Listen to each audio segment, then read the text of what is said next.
Secrets have a way of coming to light, but I never thought it would happen like this. When my brother walked in and caught me in the act, I froze, but I couldn't bring myself to stop. What happened next left us both stunned and changed everything. It all began the day I returned home after a long trip. The house was quiet, unusually so. Mom and Dad were out for a family party, leaving just me and David, my brother. He was sprawled on the couch in the living room, strumming a random tune on his guitar. I was in my room unpacking from my work trip, the familiar scent of my old room, a mix of books and lavender filling my senses. It was almost comforting, this sense of quiet and solitude, a welcome contrast to the hectic pace of the past few days. I tossed my suitcase onto the bed. The business trip had been exhausting both physically and emotionally. I needed to relax, and that was when I glanced towards my bed, and some about the soft, inviting comfort of the worn sheets created a familiar pull. I stripped off the clothes I had been wearing during the trip and pulled the blinds and slipped under the covers, letting the familiar weight of the old blanket settle over me. And as I closed my eyes, the events of the trip began to fade. A new thought now took over me, the image of my brother, his teasing smile, his sudden presence in the house, and the warmth of his hug, now stronger and more real. It had only been a few months since I'd last seen him, but he seemed different now. Older, taller, there was a confidence in his movements, in the way he carried himself, that I hadn't noticed before. It was an attractive mix that did not go unnoticed, and my body responded in ways I didn't quite understand. I shifted beneath the covers, my skin buzzing with restless energy. My mind drifted to those thoughts, and a wave of warmth spread through me, a memory of him, a touch, a smile, an old childhood moment that felt both familiar and new. It was a longing I couldn't explain, a dangerous mix of curiosity and forbidden emotions. I couldn't deny it. I closed my eyes and took a deep breath, trying to distract myself from the feelings that I knew deep down were wrong. He's my brother. I thought I shouldn't have these feelings, yet my body hummed with a need I couldn't suppress. I reached for my phone, hoping to distract myself. I resumed the TV show I had been watching before my trip. The episode began with a couple kissing, a moment of intense passion that stirred something within me, echoing the forbidden feelings I was trying to push away. As the scene progressed, my breathing grew shallow, my body responding to the images on the screen. It was exhaustion. I told myself it was the trip, it was anything but what I knew deep down was the truth. And then, before I realized it, my hand moved beneath the blanket, the sensations of forbidden escape. That was when the door creaked open again and I froze. My eyes met David's, his gaze lingering, more intense, more direct than before. My breath hitched and my skin flushed as the silence in the room grew thick and heavy. Lisa, David's voice cut through the silence. His hand remained on the doorknob, his presence making me feel both exposed and strangely exhilarated. What, David? I snapped, my voice sharper than I intended, my cheeks burning with embarrassment. Can't you even knock? He stepped back as if he was surprised by the sharpness of my tone. He lowered his gaze, scratching the back of his neck, the action making him seem both awkward and strangely attractive. I thought you wanted something. I just wanted to ask, do you want me to get you something to drink? His gaze lingered on the sheets, a small, almost imperceptible smile playing on his lips. And then he looked away, his face turning a shade of red. Or not clearly not, I said, my voice still trembling as I tried to control the rapid rhythm of my breathing. And it's late, David, I am tired. Can you go now?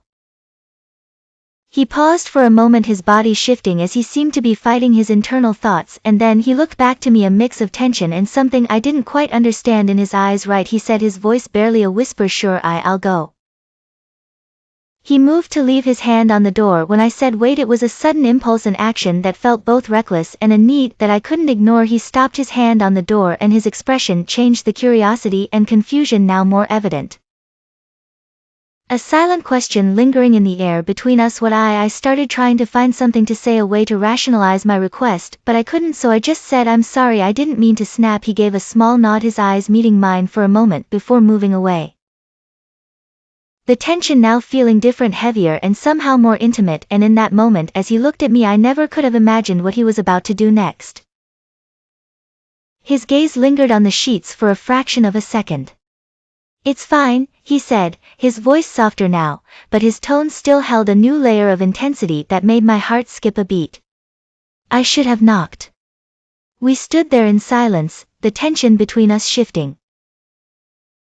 The awkwardness was now replaced with something more complicated, more intense, and somehow more dangerous. He was so close, and the air between us felt like a live wire, charged with a new kind of energy and an unspoken question that hung heavy in the air, tempting us to take it a step further. He finally broke the silence, his voice barely above a whisper. "So," he said, looking back at me, his gaze searching for mine, "what exactly were you doing in here?"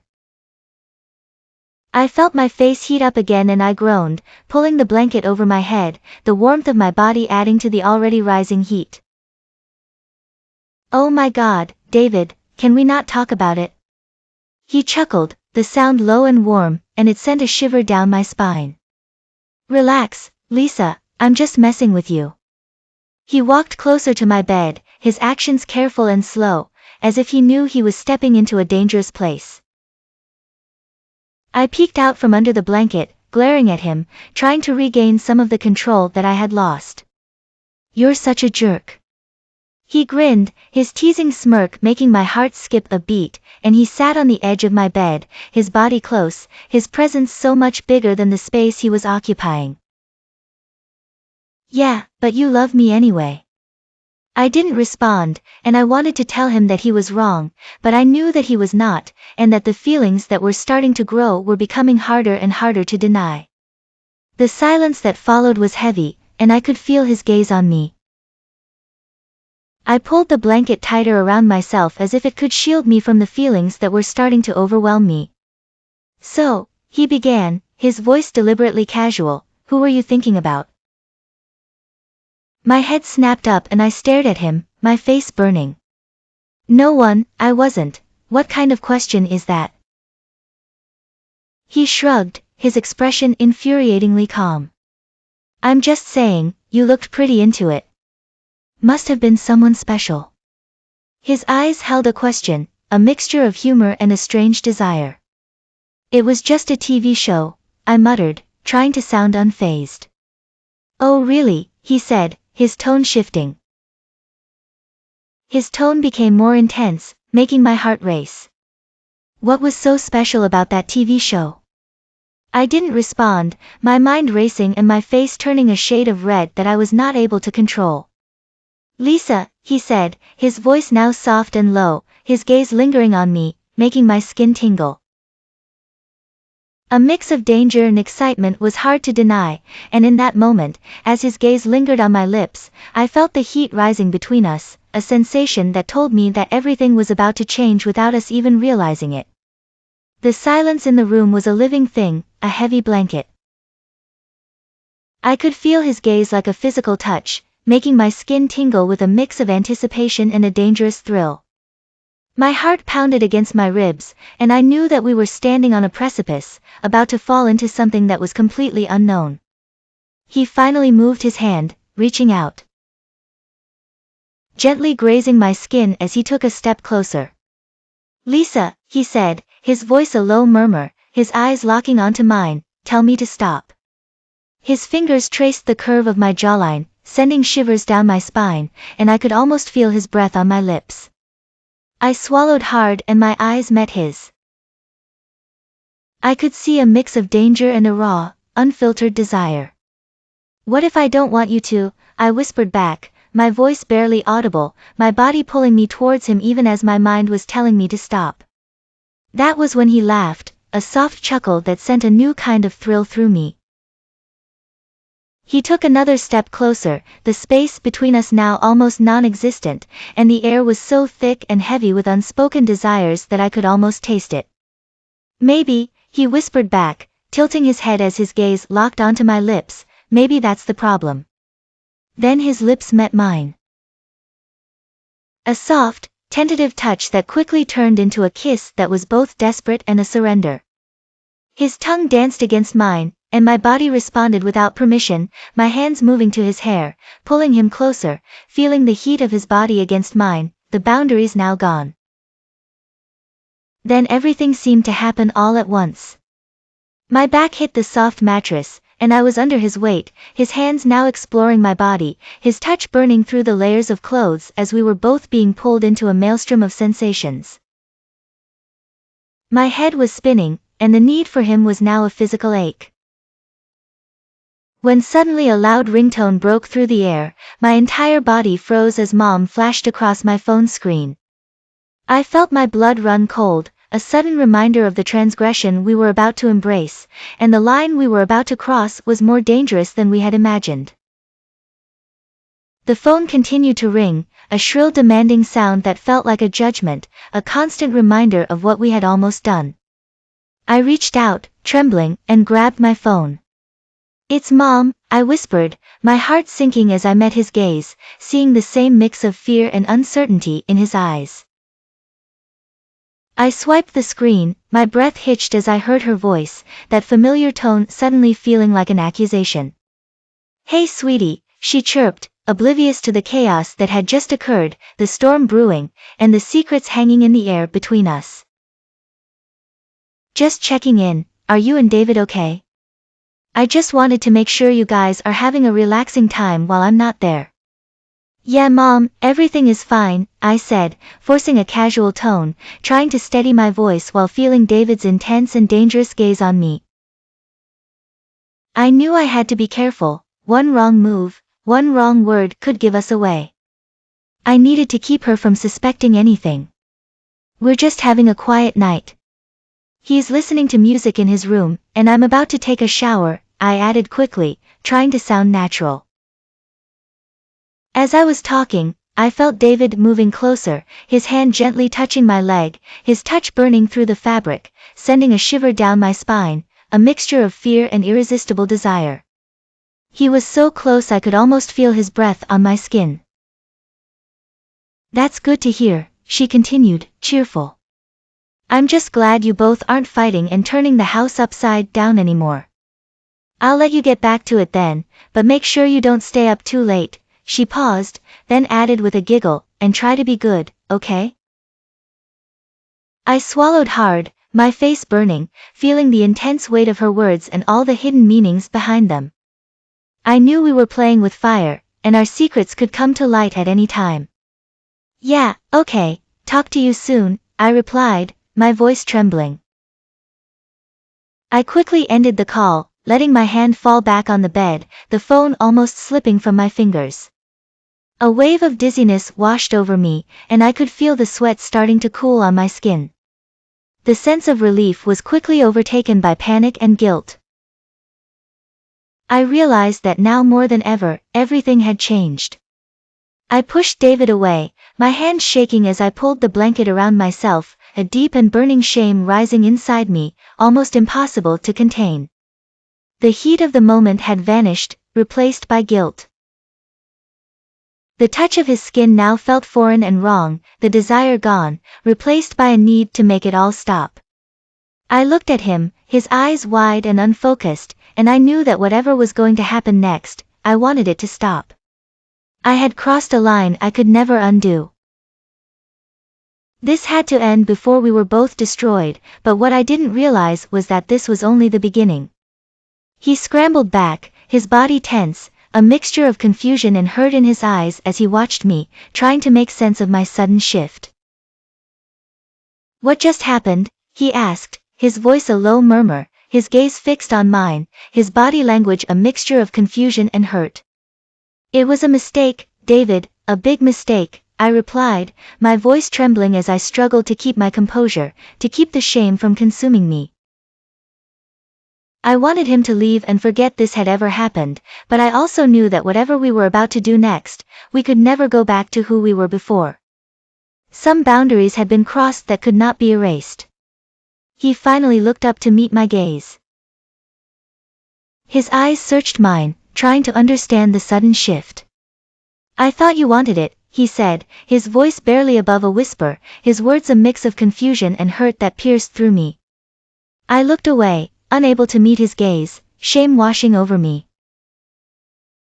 "I did," I admitted, the words feeling heavy and foreign on my tongue, "but it was wrong. David, all of it was wrong and it can't happen again." He remained silent for a moment, his expression unreadable, his body tense, and I could feel him trying to make sense of the events that had just occurred. To process my sudden rejection, a confusing mix of hurt and a forbidden desire that still lingered in the air. Then he stood up and walked towards the window, his gaze fixed on the street below. So that's it, he asked, his voice a low rumble. We just pretend nothing happened. It's for the best, I replied, my voice barely above a whisper, my heart pounding against my ribs as I knew the lie was not going to hold us for too long. We just forget about it. My mind raced as I tried to figure out how to fix what had just happened and how to navigate the situation while the guilt was eating me up from the inside out. He turned back, his eyes searching mine, his body language a mixture of resignation and something else that I could not quite decipher. And what if I don't want to forget, he said, his voice a low murmur, and the air became thick with tension, once again a reminder that the desires that had pulled us together were still present and more powerful than ever. I didn't reply, my body shaking, and I could not help but to wonder what would happen next. If he would stop, or if we were about to cross another line that could forever change us. And that was when I saw that a spark of desire was returning to his eyes, a spark that sent a shiver down my spine as I knew that whatever had just happened had not put an end to everything that was between us. We were now trapped in a dance between what is forbidden and what is simply too powerful to resist. He nodded slowly, his gaze fixed on the floor, a sudden acceptance settling in his body as he took a step back, creating a distance between us. His shoulders slumping in a way that made him look more vulnerable than I had ever seen him before. Right, he said, his voice barely audible. I should go. And then he turned and walked out of the room without another word and without looking back, leaving me alone with the heavy silence and the conflicting feelings that were now swirling within me. I lay there for what felt like an eternity. The remnants of our near transgression still echoing in the room, a mixture of guilt, shame, and a strange unwelcome desire that was making my body ache. I couldn't sleep, the events of the night replaying in my mind. And the image of his face, the touch of his skin, the memory of his kiss was a constant reminder of the boundaries that had been blurred, the lines that had been crossed, and the new reality that had been created. So I finally gave up and got out of bed, the floor cold beneath my bare feet, and I walked towards the kitchen. The silence of the apartment deafening. I grabbed a glass from the cabinet and filled it with water. The cold liquid a small comfort in the midst of the storm that was raging inside me. Then I heard it, a soft sigh coming from the living room, a sound that was filled with a mixture of sadness and a raw vulnerability that was too familiar, and it forced me to put the glass down. I walked towards the living room, my bare feet silent on the carpet, and that was when I saw him, David, curled up on the couch, his body tense and his eyes wide open, staring into the darkness. And his body language screamed of a turmoil that was mirroring my own, and I felt a mixture of guilt and a strange compelling need to reach him and to make things right. David, I asked, my voice a low murmur breaking the silence. He didn't reply, didn't even flinch, his gaze still fixed on something that only he could see. So I walked closer and sat on the edge of the couch beside him, the weight of my presence shifting his body. And that was when he looked at me, his eyes a mix of confusion, hurt, and a raw desire that was still lingering between us, a dangerous mixture that made my heart skip a beat. I'm sorry, I said, my voice barely above a whisper, my hand reaching out gently touching his arm. I didn't mean to hurt you. He flinched at my touch and he shrugged, but did not pull away. The touch both gentle and an invitation. It's fine, he said, his voice flat. It's probably for the best anyway. He paused and then he met my gaze again, his eyes searching mine, a mixture of vulnerability and a new sense of purpose that made me tremble. You want me to leave, right? He asked. It wasn't a question, it was a statement and a challenge, and I knew that he was tempting me. I didn't answer, my mind racing and my body responding to his presence in a way that I was desperately trying to deny. The tension was back, and it was now stronger than before, and we were back on that dangerous path where a forbidden transgression was just around the corner. So I just closed my eyes and let my feelings take over. I don't know, I finally said, my voice breaking. I just don't want to feel like this anymore. And that was when he moved his hand, finding my face, his lips brushing against mine, a soft, hesitant touch ignited a fire within me as he pulled me closer, pressing my body against the couch. My back hit the cushions with a soft thud. His hands moved to my shoulders, tearing the fabric of my robe, actions both gentle and possessive, as if I was his to do as he pleased. I let him, all sense of control vanished as I surrendered completely. His lips met mine again, more intense, more urgent. He whispered against my skin, "Then you don't have to." His words were a command, a promise, a forbidden invitation to a world where nothing was off limits. As his teeth grazed my neck, I knew I was no longer in control. I was about to let him take over, surrendering to a desire too powerful to resist.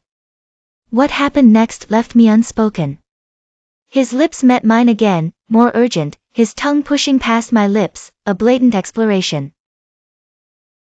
He ripped the fabric of my robe, actions both possessive and desperate, freeing and claiming me. My body responded without permission, hands gripping his shoulders, pulling him closer. A need burning for so long now unleashed. His fingers traced my waist, skin tingling under his touch.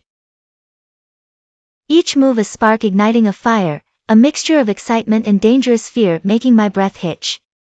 I could no longer tell the difference between right and wrong, forbidden and inevitable. He pulled me closer, our bodies met, a collision both soft and demanding, legs entangling.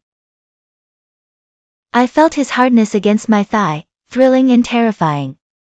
His hands moved over me, exploring every inch, each sensation pulling me deeper into the vortex, stripped away layer by layer, physically and emotionally.